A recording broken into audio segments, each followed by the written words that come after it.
हाल ही क्या हाल है, एतवार की छुट्टी होती है, ये बात तो सबको पता है, लेकिन क्या आपको ये पता है कि ये छुट्टी कब से मनाई जा रही है? मैं आज की वीडियो में बताऊंगा कि when Sunday become fun day. तो बिना वक्त ज़ाया किए बगैर वीडियो को शुरू करते हैं।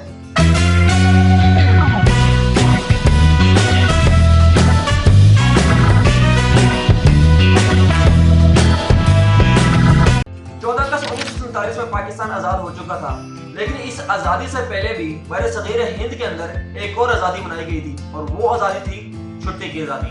1726 से लेकर 1857 तक मुगलिया दौरे हुकूमत में जुम्मे का दिन छुट्टी का दिन होता था, लेकिन अंग्रेज दौरे हुकूमत में मजदूर से पूरे हफ्ते काम लिया जाता था और उनको छुट्टी का कोई भी दिन नहीं दिया जाता था।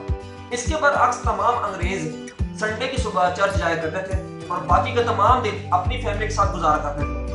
1883 में लेबर यूनियन के सदर नारायण मेघजी लोखंडे ने अंग्रेज हुकूमत के सामने ये मुतालबा रखा कि मजदूर को भी एक दिन की छुट्टी दी जाए और हफ्ते में 6 दिन काम लिया जाए। इस तरह मजदूर को भी अपनी फैमिली के साथ वक्त गुजारने का हक दिया जाए। लेकिन चूंकि अंग्रेज हमें गुलाम समझते थे और उनके मुताबिक गुलाम की कोई छुट्टी नहीं होती, तो उन्होंने लोखंडे साहब का मुतालबा फौरन से रद्द कर दिया। लेकिन लोखंडे साहब ने हार ना मानी और अपनी कोशिश को हर फोरम पर डिस्कस करने का कोई भी मौका हाथ से जाने ना दिया। तो आखिरकार 7 साल की जद्दोजहद के बाद 10 जून 1890 को अंग्रेज सरकार ने मजदूर के मुतालबा तस्लीम करते हुए ना सिर्फ संडे की छुट्टी अलाउ की, बल्कि 30 मिनट का लंच ब्रेक भी अलाउ कर दिया। इसकी असल वजह बनी पूरी दुनिया में छुट्टी की आवाज, जो कि पूरी यूरोप में गूंज रही थी। छुट्टी के बिल को 1843 में ब्रिटिश सरकार ने पास किया, जो इंडिया 1844 में पहुंचा, लेकिन इसके बाद इस पर कोई अमल दरामद ना हो सका। कदीम रूम में एक हफ्ता 8 दिनों का होता था और हर 8 दिन के अंदर एक दिन छुट्टी का होता था, जिसको निंडीनो कहा जाता था।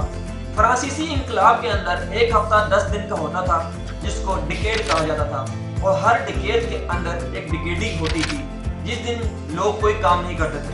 1929 से 1940 तक सोवियत यूनियन ने 6 दिन हफ्ते का कैलेंडर मुतारिफ कराया, जिसमें लोग हफ्ते में किसी एक दिन रंग और नस्ल की बुनियाद पर छुट्टी कर सकते हैं, जिस तरह मुसलमान फ्राइडे, जूइश सैटरडे और हिंदू और ईसाई संडे वाले दिन। लेकिन बाद में छुट्टी के दिन को संडे के दिन से मुंसलिक कर दिया गया। पाकिस्तान बनने के बाद भी संडे के दिन को छुट्टी के दिन के तौर पर मनाया जाता था, लेकिन 1977 में जनरल ज़ियाउल हक मरहूम ने इसको चेंज करके फ्राइडे के दिन को छुट्टी का दिन कर दिया और उसके बाद इसमें तब्दीली मियां नवाज शरीफ साहब लेकर आए, जिन्होंने 1997 के अंदर जुम्मे को हाफ डे और संडे को फुल डे कर दिया, जो आज भी मौजूद है। मैं उम्मीद करता हूँ कि आपको आज की वीडियो पसंद आई होगी। अगर आप अपनी कोई भी स्टोरी या कोई ऐसी नॉलेज मुझसे शेयर करना चाहते हैं तो प्लीज कमेंट सेक्शन में मुझे बताएं। शुक्रिया।